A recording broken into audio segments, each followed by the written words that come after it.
Welcome to the Firehouse Roundtable podcast, brought to you by the Ventura Fire Foundation. My name's Peter McKenzie. I'm one of the hosts. I'm a retired fire captain with the City of Ventura Fire Department. And I'm Jason Kay. I'm an active fire captain also with the Ventura Fire Department. And we are excited that you are going to spend some time with us at the kitchen table, learning about firehouse issues that we're trying to bring awareness to. Thanks for joining us as we discuss the issues of being a firefighter, both on and off duty, and how it affects us. Let's get right to it. All right, welcome to another episode of the Firehouse Roundtable. Got Jason Kay with us. How you doing, Jason? I'm good. We've been busy lately at the fire department. How are you doing, Pete?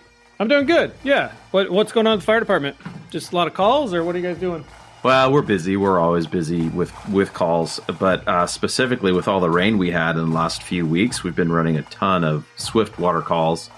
And, the Ventura River actually breached the 101, which it hasn't done in quite some time. So lots of interesting stuff and kind of different stuff that, makes our minds think differently and get our hands around some of the bigger operations that we have. And at the same time, we have 2 academies going on. So we have some guys starting their careers too. So it's been good. Oh, wow. Wow. How many people did we hire? I think we have 4 entry levels going on right now that are just starting their career. And we have another 5 laterals that came from other fire departments that are coming into Ventura. So it's 2 different processes, but it's good. That's a big number for us to have for our little fire department. That's good. What did we put anybody in the water during the flooding and all that, or was it all like shore-based stuff, or what'd that look like? Our side of it was shore-based. We had Ventura County mutual aided, and they have a specific dedicated swiftwater team. So those guys actually got tied off and they're being safe. But we did a ton of rescues from shore-based, the Ventura County guys that went in the water. The helicopter from Ventura County had to come and rescue some people. So it was good. It was different, but it feels like what we're doing is making a difference and valuable, and life and death stuff is there and real, and we're there and ready for it. Yeah, absolutely. I live out on the east end, but kind of by the river, and it felt like I was in I felt like I actually had riverfront property for a while, because you could actually hear the river going down the, obviously. Well, unfortunately, I think you did for a little while. Yeah. All right. Hey, we got Steve Peterson on the show, which I'm excited about having him come on. I think he's got a lot of stories surrounding his career, and he's done a lot of things, and I'm excited to chat about that. You sounds like you worked with him a little bit here and there, or? For the first 3 years, him and I were together. So a lot of it was probation memories. We weren't ever on the exact same crew, or maybe it was the first 2 years, but I did work overtime with him, and it's so fun to hear the names that you've heard in the past, and these guys working with him and the stories they have, and that, kind of like you and I that grew up in the fire department together. These guys, Miles and Petey and Chief McPherson, they all grew up together in the fire department. So it's a cool story. And I know your worlds are going to collide here a little bit. Yeah, well, it'll be interesting, because a big part of this is going to be real estate for sure. So yeah, let's get into it. All right. I'd like to welcome Steve Peterson, affectionately known as Petey, to the podcast. Welcome, Steve. Oh, thank you. Good to be here, Peter. Yeah, we're excited to have you on. You're a little bit of a legend at the Ventura Fire Department. Anyway, everybody has definitely heard a story or two about you. I'm excited to have you come on and share your story and hopefully educate us, teach us some of the things that you were able to be really successful at, and hopefully somebody will follow in your footsteps. So, welcome to the show. Why don't you start by give us the beginning of your story, like, how did you end up working for the Ventura Fire Department? What made you want to be kind of a firefighter? And then we'll kind of go from there. So I'll let you take it from here. Okay. My fire department career starts when I was in college. I was going to Cal Poly San Luis Obispo, and I had fallen out with my parents, so I was putting myself through at the time. And I've always been a scuba diver. I was working at a dive shop in town, and the dive shop got flooded. We had a mobile home wash into the stream during a rainstorm, and that plugged up the it got logged underneath the freeway overpass, and it plugged up the Ventura, the river there in San Luis, and it sent 3 feet of water through the dive shop. So I lost my job. I needed an income, and I knew they used student firemen on the campus fire department. So I went up there and applied, and I knew some of the personnel there because of a connection I had with the scuba club filling scuba tanks at the compressor. The compressor was owned half with the scuba club and half with the fire department there. So anyway, before I knew it, I was moving into the firehouse at Cal Poly. I lived on campus, and I did that for a while. I was a little more free spirit than the rules allowed for, so I left after 6 months. Once I got my feet back on the ground, I left and did other things. And then about a year later, I realized, this is not really making the bills, what I was doing. So I went out to Los Osos Valley. They used student firefighters at the firehouse there. I went out there and went through their interview process and ended up working there for a little over 2 years. This was a student firefighter position. You worked at night from 5 at night to 8 in the morning. Then on weekends, you do a 24-hour shift. It was a small little fire prevention district, and this job had no way to turn into a permanent job, but it got me through 2 years of school. And I went off and did a few other things after I graduated and realized the fire department was a pretty good deal, and did a lot of testing with fire departments, and then was coming close, but not getting hired. So I went through the fire academy down in Orange County, and that put me over the hump.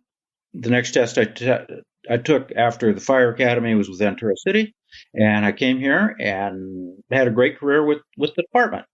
What year did you graduate Cal Poly? I think it's 76. And I came here in 81. You started Ventura Fire in 81. Yes. I started with 5 other people: Miles Smith, Don McPherson, Stuart Nibel, Paul Mazio, and John Duff. Those are all names that I work with.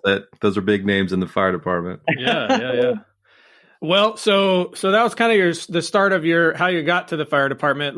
And I didn't really give you an opportunity to kind of go over where you're at today, like your bio, if you will, because one of the reasons we're on here is because of the success you've had in real estate and how we can kind of share some of that with new guys coming up. But kind of give us an idea of what the real estate side of your life looks like. Like, where are you at today? Maybe go into how you got your first property. What made you make those decisions? Those kind of things. Sure. Right now I have 8 properties.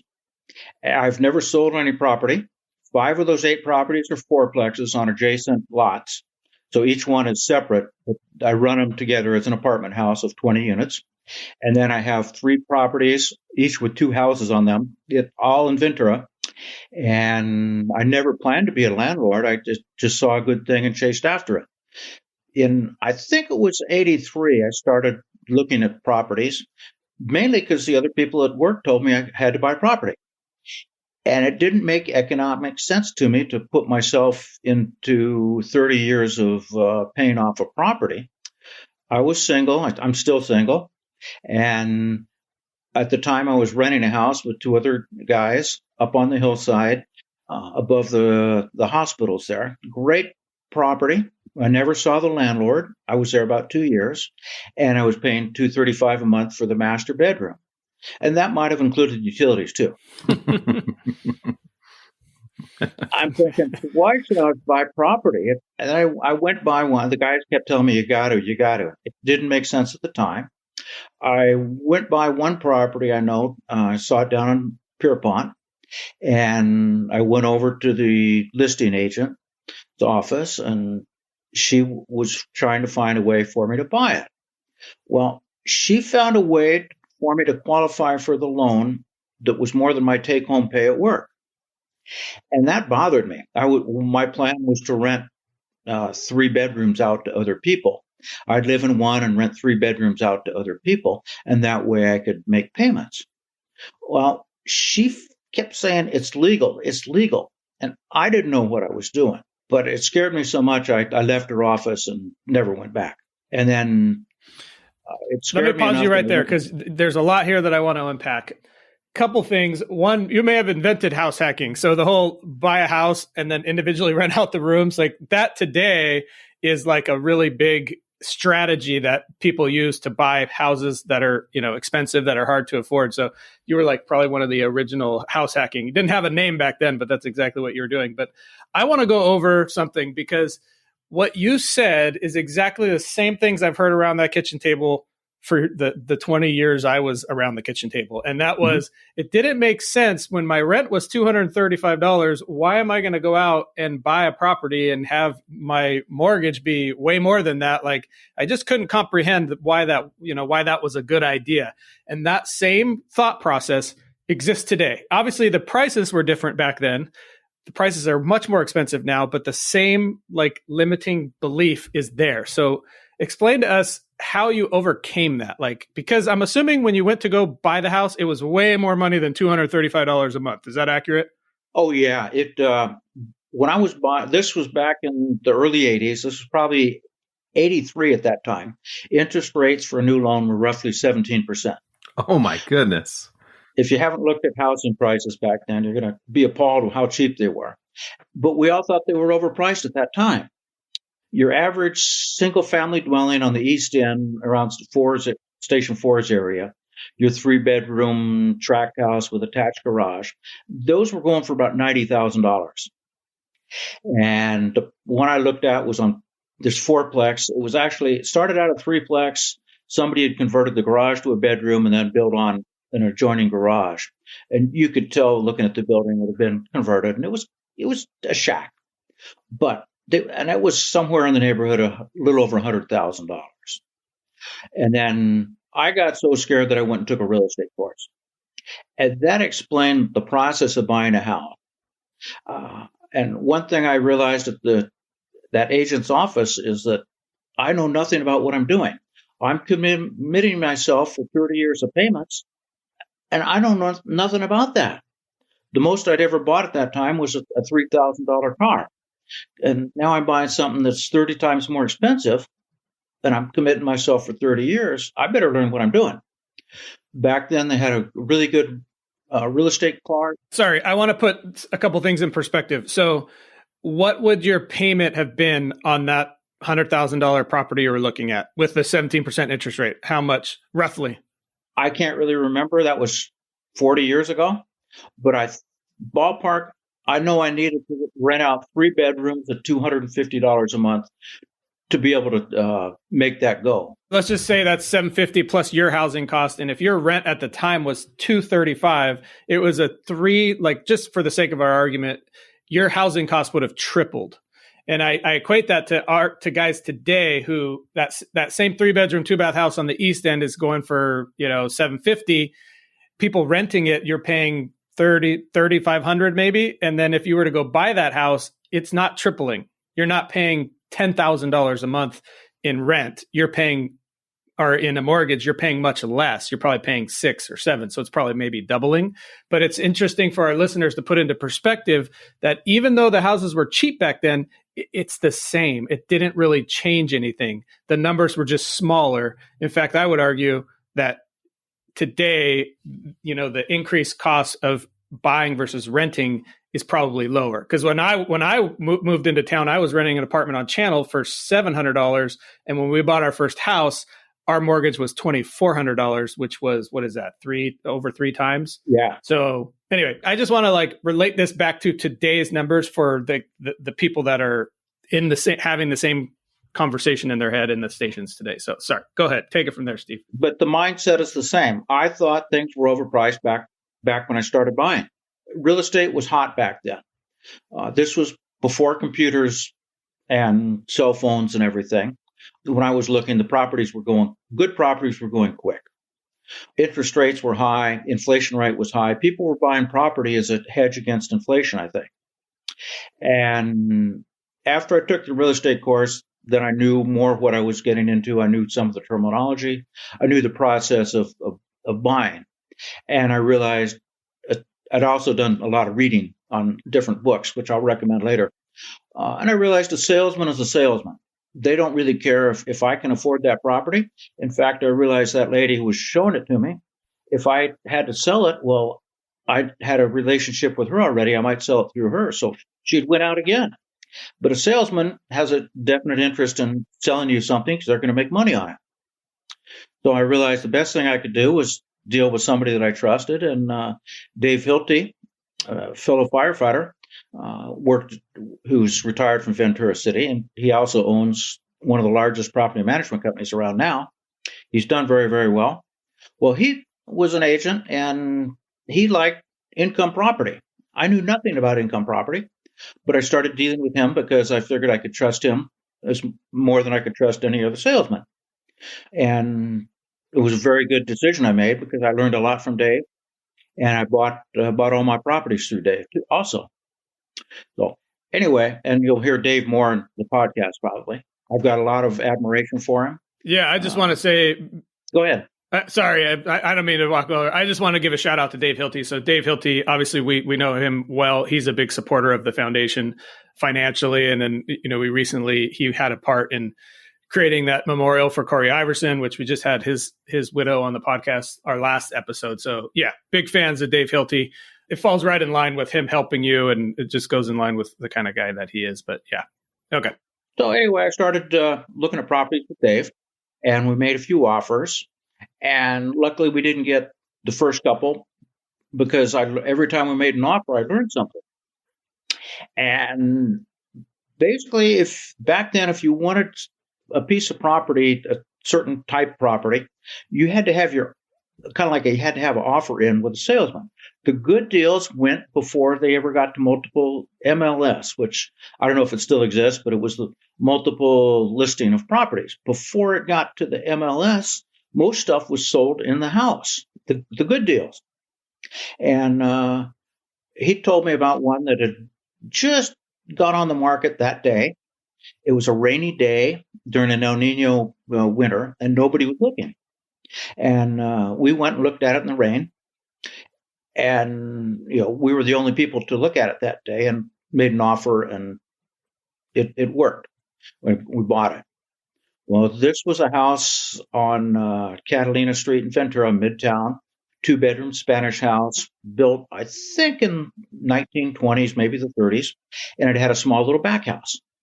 And I realized I could live in either one of those units and rent out the other, and then have the income, which would help make the payment. So on Dave's advice, I locked up the property with a 90-day escrow. He said, go for a 90-day escrow. That gives you 3 months to come up with the money for the down, and you get 3 months appreciation for free. Well, in that 3 months, I realized that I could rent out both units, live where I am, and that way life still stays affordable. So I did that, and that worked out pretty well. So well that my tenants were almost buying the property for me.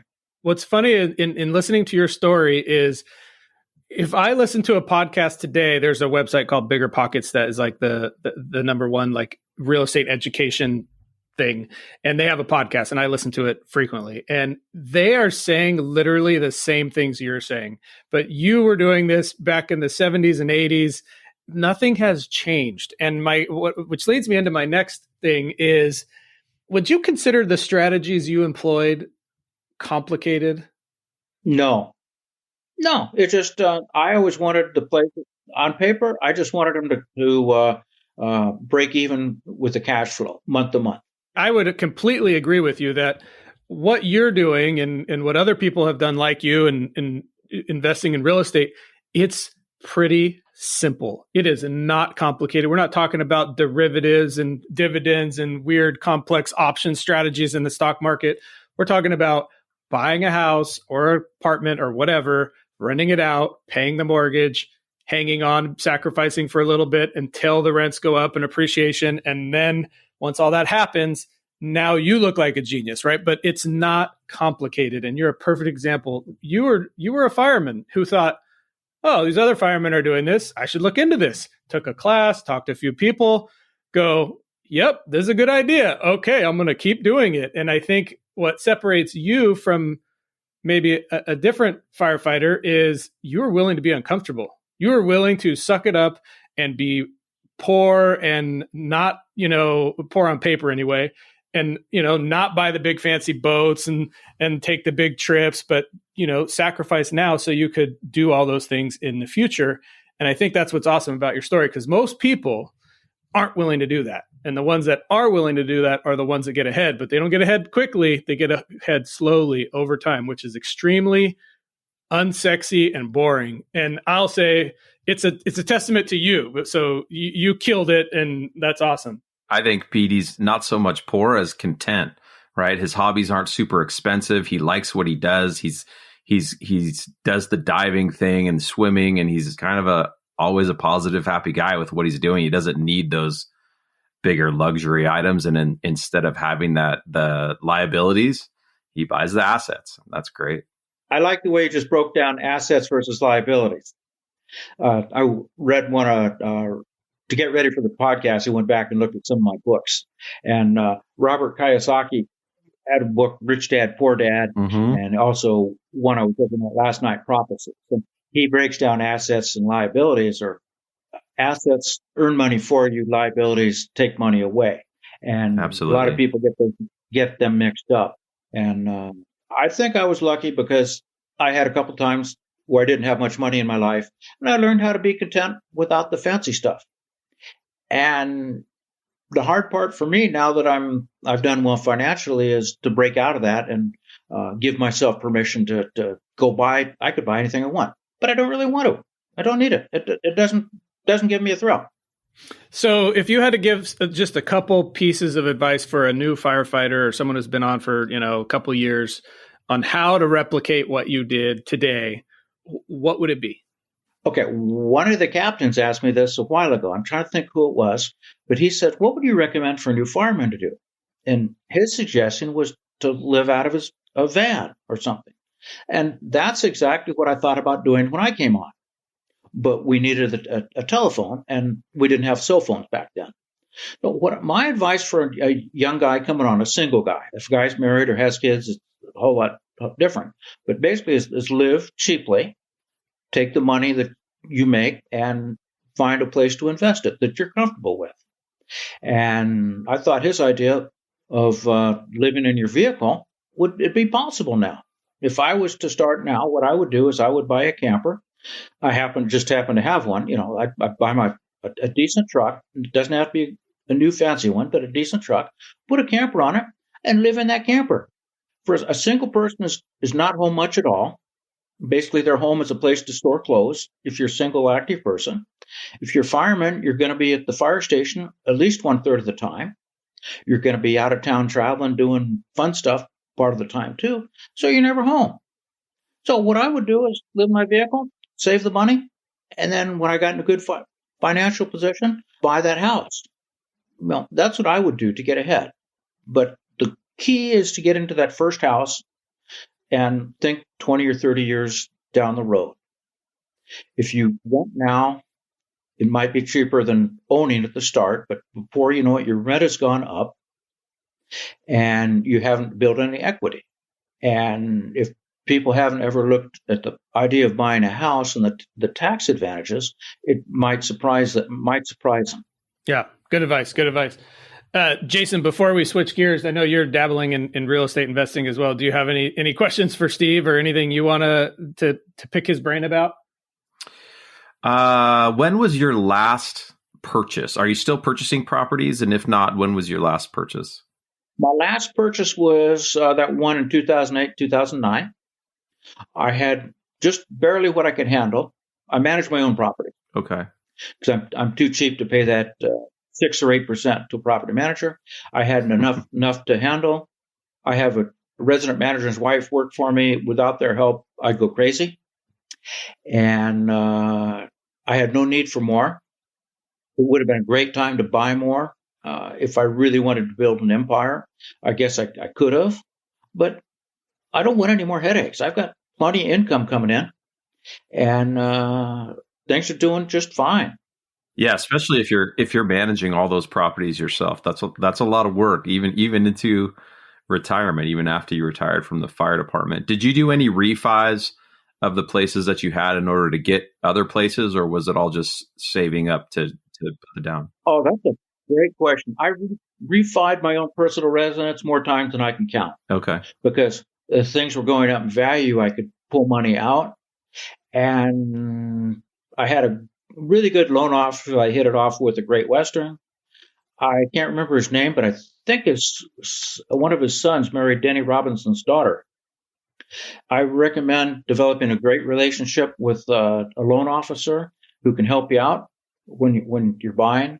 And back then, Great Western had a deal where as your property went up in value, you could borrow against that increased value of the property without doing a total refinance. All you had to do was pay a couple percent of the money that you refinanced. And I used that 2 or 3 times.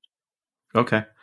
Yeah, I appreciate that. All of this stuff is very much. I feel like I'm talking to 2 experts on the issue between you 2 guys, and I'm just sitting on the side taking notes for myself. It's interesting to hear all the different ways that firefighters can prepare for when they retire and for their future. So that's kind of the most I'm taking out of this. Go ahead, Pete. I know you got more.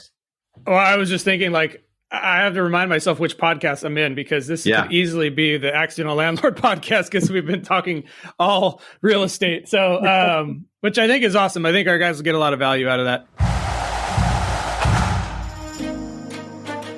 Hey, this is Joe Booth from the Ventura Fire Foundation. To learn more about the foundation and our programs, visit our website at www.venturafirefoundation.org. 100% of our funding comes from generous donors. And if you like what we're doing, I encourage you to become a donor. It's very easy. Just go to our website, again that's venturafirefoundation.org, and click the red donate button at the top. Whether it's $5 or $5,000, every donation helps ensure local firefighters thrive. I want to switch gears a little bit. One of the areas that the foundation is trying to help with is that, honestly, I think the fire service in general is kind of a blind spot for the fire service, and that's preparing guys to retire. So I know this from my early retirement, from firsthand knowledge, and obviously you retired. I don't think we do a good job in general making preparations, because you go from working at the fire department, it's a high energy, fast paced thing, lots of connection, lots of relationships, living with all these, firefighters, to not doing that. And it's a pretty abrupt stop. And that causes some issues for some guys. So my question to you, Steve, is what advice do you have for someone who's contemplating retiring, or maybe just retired? Because I know from my personal experience, it was actually difficult. Like, I thought it was going to be like fireworks are going off. I don't ever have to go back to the fire station, and I'm going to be, doing crazy fun things 24/7. And I'm here to tell everybody that's absolutely not what happened. But what's your advice? What was your experience, and what do you think people can do to prepare for that? Okay, first, I'd have to say that I always planned to retire at age 50. I got to 50 and I realized I don't want to retire. The fire department is the best social group you'll ever find. And I had to retire because I wore a knee out at age, I think I was 52 or 53. I just couldn't do the job safely anymore. So I went out because I had to, not because I wanted to. But it turned out to be a good choice in life and a good time to make the move. One thing I'd recommend is get your financial house in order, because once you retire, for most people, you won't be in the same income category again. So what helped with that is a book I read, Your Money or Your Life, which I highly recommend people to do. One of their exercises in that was for you to write down all your expenses and track your expenses and periodically total them up and see what it costs you to live. And that way, if you can plan on how much money you're going to need to retire. That was a fun exercise. I still do it now just to see what it costs me to live. And, that way, if you'll have bases covered. One thing a lot of financial gurus recommend is to have your house paid off. I highly recommend that. And I also think having outside interests is important, because with the fire department, you've got your own built-in social network, a great group of people to hang with. A lot of us went skiing together.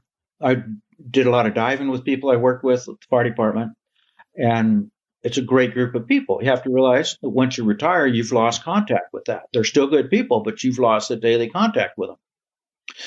So you might want to develop other outside interests. For me, the properties kept me going and gave me a place to put my my energies in a positive place.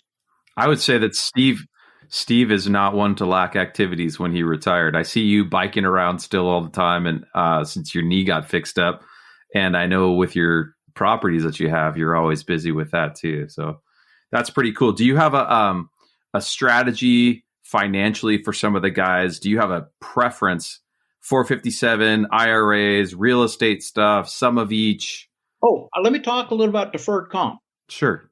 Does the city still offer the deferred compensation program? Yes. Okay. I invested in that when I was at work, and I changed my investments. Whenever I'd buy another piece of property, I needed more cash flow, so I'd go down to personnel and drop out of it for a while. And then when the cash flow got better, I'd go back in. Well, I was putting money in with the understanding that I'd be pulling it out at a later date when I was at a lower tax rate. But towards the end of my career, I realized, wait a minute, if things go like I'm thinking, I'll be at a higher tax rate when I retire. And that's what happened. It's a great way to put money in, but it's pre-tax. For those people who don't do it, you're putting in your money pre-tax, before tax. You never see it. It automatically goes into every paycheck. And then when you go to pull it out after your retirement, now you pay the taxes when you pull it out. So the first stuff I put in, I was at a very low tax rate. My properties were sheltering a lot of my income from the fire department.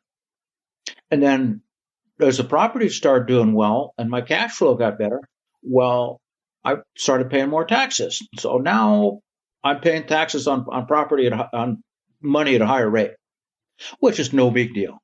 But if you think when you retire, you're going to be making more money from your side business you probably started at the fire department, deferred compensation is not that good a thing.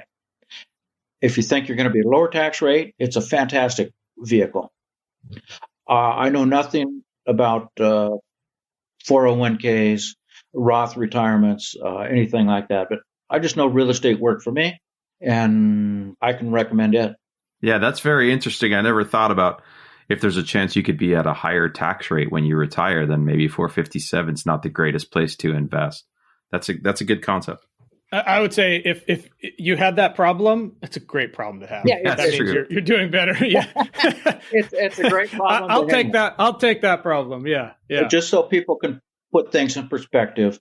I don't want to say too many numbers and anything, but I'm paying twice as much income tax per year now than I ever made from the fire department. Wow. Because I plowed all my money back into my properties. Yeah. Steve, I think you're an example of guys to follow for sure, as far as how to plan for the future. And I love this conversation because I've had a similar conversation with a lot of the guys at the fire department. And I wish everybody had a bias towards taking action. And I think that's what separates successful from unsuccessful people is like, some people just don't take action. Like, it's not like what you did was rocket science. Like, pick up any real estate book, you can read the exact same strategies you're talking about. It's the fact that you did it, that you took action is what sets you up to where you're at today, which is huge. And I think there's plenty of lessons for our people to learn from that for sure. Quick question. What year did you retire? Because I think there's a connection between you and I regarding this. I think I retired in fall of 2003. Yeah. So I was on the list. I was working on the ambulance, and I vividly remember a conversation with you where you were like, if I go out on my knee injury, and you knew I was on the list. I think everybody, knows who's where. It's basically, you're going to take my job. And sure enough, like when you left, I took your job. And then I vividly remember the people who I took their job. I took is not the right word, but replaced them when they left. Replaced. That's a good word. Yeah. So when you retired, obviously I didn't take your job as an engineer, but the firefighter bumped up to the engineer, and then there was a spot for me as a firefighter. It was you. And then when I promoted to engineer, it was Chuck Young. So I vividly remember, like, he retired.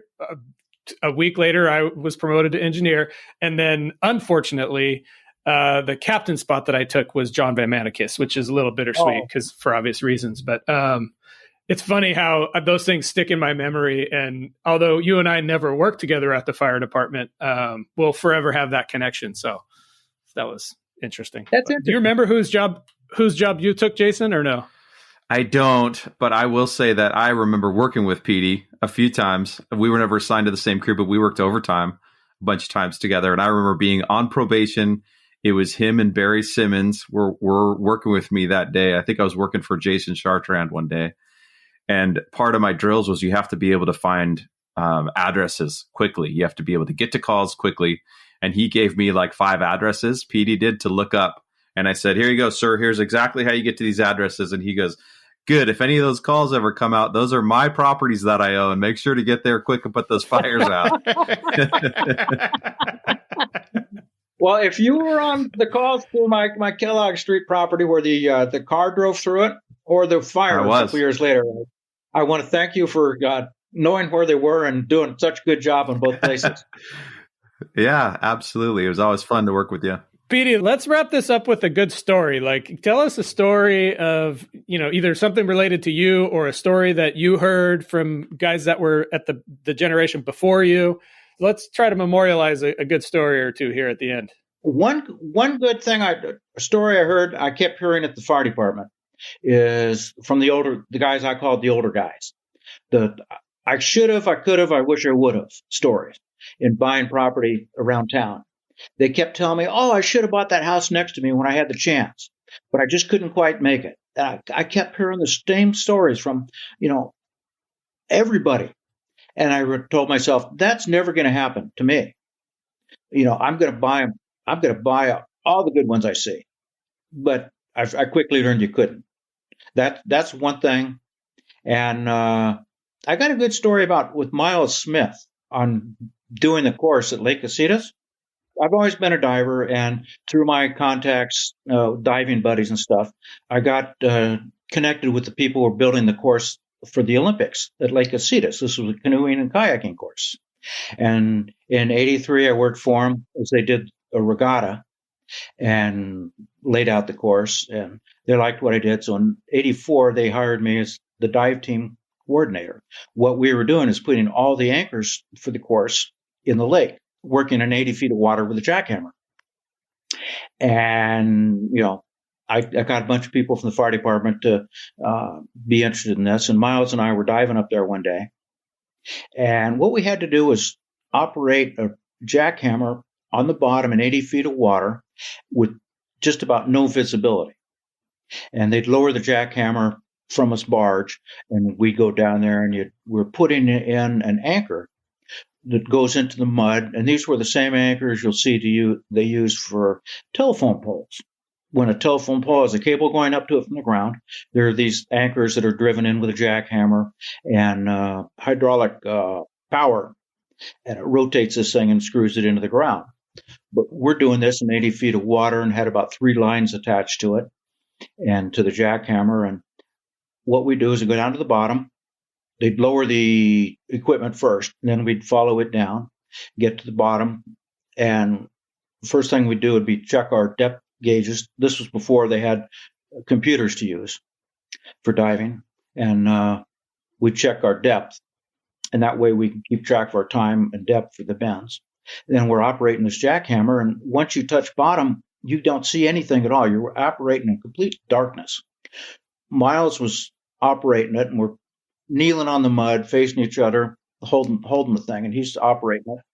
And I can feel this cable wrapping around us, going in a circle around us, taking us closer and closer as the insert we're driving into the ground is going around. The cable is moving. It's pulling us into the mechanism. So I got to stop him. We can't see anything, so I got to hit his hands, stop him, and move the direction to reverse. So the table unwrapped, and then let him go ahead. And he was very good to work with. He did a great job. We're working in zero visibility. And it was one of those things that really made me question if I should have been doing what I was doing as far as a part-time job. But anyway, that was with Miles Smith, and we made what seemed to be good money back then. I look at it now and I laugh. How much was it? How much was it? $15 an hour. Oh, wow. Yeah. This was 39 years ago, though. Yeah. But that money let me get into my second and third houses. What was the starting salary when you got hired at Ventura? I think it was around $2,000 a month. I meant to go check. I was afraid you're going to ask me that. I remember I got the notice of employment, the offer of employment, and they put the wrong figure down there by $100 a month. And that really scared me. I figured, wait a minute. They offered, the flyer I saw had this, and now they're offering me $100 less. That's a whole lot of difference. I called up personnel real quickly, and they said, "Oh, that was a mistake. Your real pay offer is such and such." Yeah, that is wild though. $24,000 a year. Obviously, times have changed quite a bit. Yeah, don't quote me on that. I could be wrong. That was. It's okay. Yeah, it doesn't matter one way or the other. The firefighters, buying houses and stuff, have to look years in the future and figure in whatever interest rate they think is going to be running at the time, and your money changes directly with that interest rate as things compound over the years. Yeah. So in 30 or 40 years, those houses that are going for $800,000 now will probably be going for an ungodly amount of money. I can't even think that quick. Well, let's just do the math. In when you started, they were going for $100K, say, and then 40 years later, they're going for $800K. That's an eight. Is that eightfold? I'm not good with math in my head. So I mean, what are we looking at? $6.4 million? $6 million house on the East End? That'd be crazy. That's probably what it'll be, unless we get an earthquake, and then it doesn't matter. But yeah. We had Miles on the show a few weeks ago. We were able to record an episode with him. That was fun. And you touched on working with Miles, and some of the stuff you said brought up all kind of characteristics of Miles too. And I know how hardworking he is. I'm not surprised that he had the lead jackhammer in your story with the auger. I'm glad you were watching out for his back, because I'm sure he just was go balls to the wall and hit the gas and go for it. That's just how Miles is. I love that guy. The other thing that I find interesting is you're the second or third retiree that we've talked to that referenced their letter of employment, and just how valuable they knew when they got hired by the fire department, not necessarily for the finances, but it's just it brings value to your life, that career. I think that's cool. I'd love to hear just one or two of your favorite crews, maybe who you worked with, because I know I've worked with a lot of the same guys too. Who was some of your favorite crews and what station? Oh, I worked at Station 5. 1 year was it was a lot of fun. Great group. Captain Schiller was the captain. I had Rod Smith, who became a battalion chief later. He was one of the engineers. Mike Lavery was the other engineer. He became a fire chief. Miles was there. And I'm trying to remember if there was another fireman. There's probably Toll or Romus or Duran or somebody like that. Those are good guys. That's a fun crew. Yeah, but it wasn't one of those guys. But anyway, it was a fun crew. We went snow skiing together, water skiing. It was just a fun group to be around. And then Captain Morgenthaler, he and I hit it off pretty well. He liked scuba diving. It was interesting because he couldn't swim, but he bought an urchin diving boat. And I think it was that year I worked with Miles was at Station 5 with us, and he had just come back from a great lucrative 6-day diving urchins. And Morgie was working captain, and somehow Morgie and Miles got talking, and Morgie said, "Hey, that sounds pretty good." So he couldn't swim, didn't know how to dive, but Morgie buys a urchin boat. And then Morgan got into scuba diving, and I had some great dives off that boat with him. And for those of you who don't know Roger Morgenthaler, he's passed away now, but he could fix about anything. He could figure things out. Very intelligent guy. I worked with him at Station 6 for a while, and I thought I'd gone to heaven. I remember a story about Morgenthaler. I was on the ambulance, so I met him a few times, but never when I worked there. But something about a medical device at a surgery at VCMC, like they were stuck on something. They couldn't figure it out, some sort of engineering issue on like an actual patient, and that they called Morgenthaler in, and he like figured out some solution with whatever his, Tony Hill probably would know this story better than I do, but he came in basically and fixed it. And they were like, everybody was like in awe, like this fireman came in here and solved this like whatever medical instrument emergency they were having, which one more story about Morgenthaler. He lives not far from my house and my daughter plays the cello, and guess who they sent her to? Mr. Morgenthaler. And I'm like, Mr. Morgenthaler, I know that name. Take her over to his house. Sure enough, it's Morgie, and he's repairing cellos and violins. And he's like the guy that all the school district music people send their kids to if they break their instrument or something. So anyway, I didn't know he passed away, Petey. How long ago did he pass away? It was a couple of years ago, I think. But if you were a psychologist, he would be one of the most interesting people to study. He had dyslexia. So if you had letters and like Scrabble type thing, he couldn't spell cat.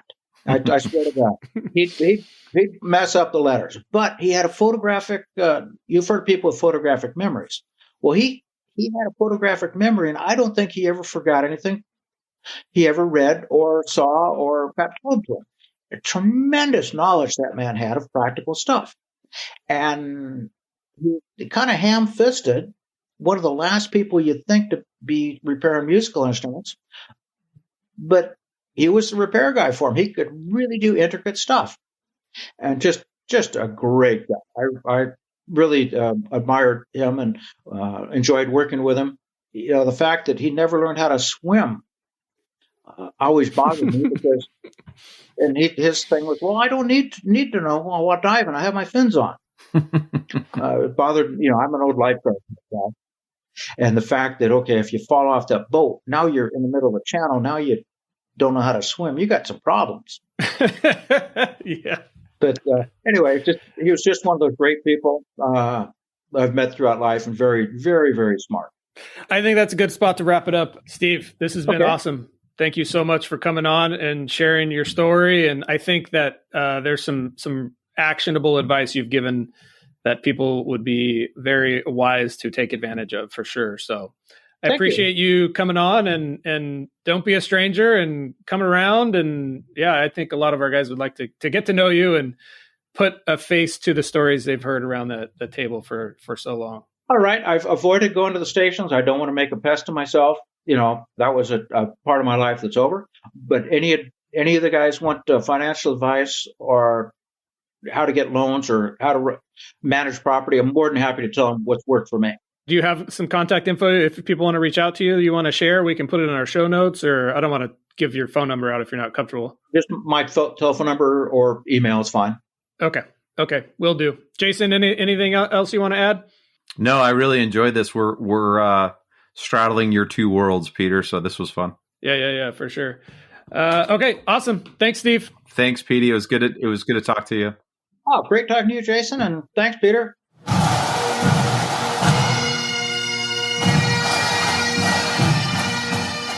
Wow, that was a blast from the past. That was good to hear from him and hear his stories. And I know for me, like, I listen to a lot of podcasts, a lot of real estate podcasts, business podcasts, and like the information that he was sharing was 100% relevant. Could have been on any podcast, real estate podcast today, but it was 30 years ago. It hasn't changed, which for me was like mind-boggling. What'd you think? It was funny to hear you say, give your opinion on this, give your opinion on that. And then the follow-up all 2 or 3 times you asked that was, it's the same thing now. People need to take action. I'm going to go run out and buy that book you referenced, Your Money or Your Life. That sounds really cool. I'm going to check that out. Yeah. And I didn't go into it, but Rich Dad, Poor Dad, I want to say was written after he got started, but I don't know specifically. I was going to look into that, but I think the thing for our listeners, especially new firefighters getting on the job, is like, delayed gratification is what you should be doing. Set yourself up for the future, because I'm here to tell you, and you're knocking on the doorstep as well. Like, the career in the fire service is fast, and before you know it, it's over. And it's what you do in like the first 10 years that's going to set yourself up financially for the rest of your life.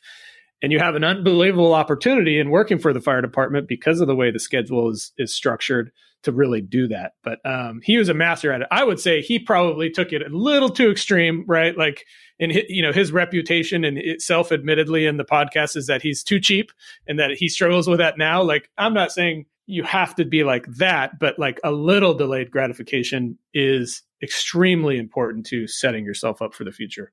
The opportunity you have in the fire department to have all these different mentors and people who are, in each different decade of their life to give you advice is really cool. Most people have kind of their parents and maybe one or two other uncles, but we have so many guys in different, that are doing different things with their money and setting themselves up in different ways. There's a lot of good advice to be had. I like to tell my newer firefighters, buy something fun for yourself when you get off of probation, whether that's a new truck or whatever these guys are doing.